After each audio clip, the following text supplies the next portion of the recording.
Model बनाई देबा गौरव के मॉडल बनाई देबा। नया नया गाना पर वीडियो बना के गे हमारा देखा। नया नया गाना पर वीडियो बना के गे कमर हिला। बनसी के मॉडल बनाई देबा संग में गाना बनवाई देबा।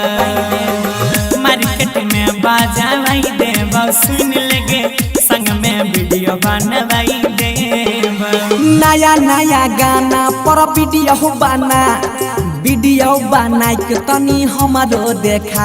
हे गई नया नया गाना पर वीडियो बना के तनी हमारा देखा। गौरव के मॉडल बनाई देबा संग में वीडियो बनवाई देबा। मार्केट में बजावाई देबा गौरव के मॉडल बनाई देबा।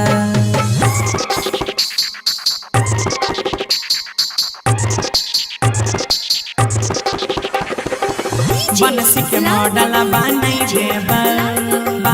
देबा गौरव के मॉडल बनाई देबा।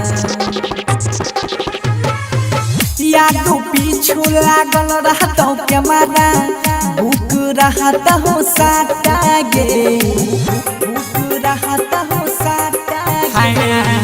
बनसी घर में सटल रहबे डार्लिंग बुक रहता साटा गे।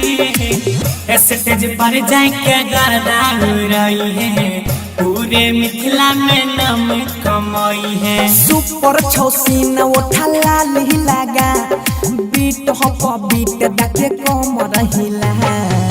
बनसी के मॉडल बनाई देबा संग में वीडियो बनवाई देबा।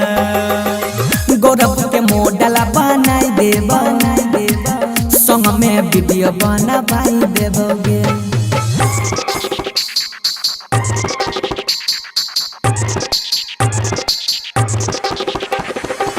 बनसी के मॉडल बनाई देबा गौरव के मॉडल बनाई देबा।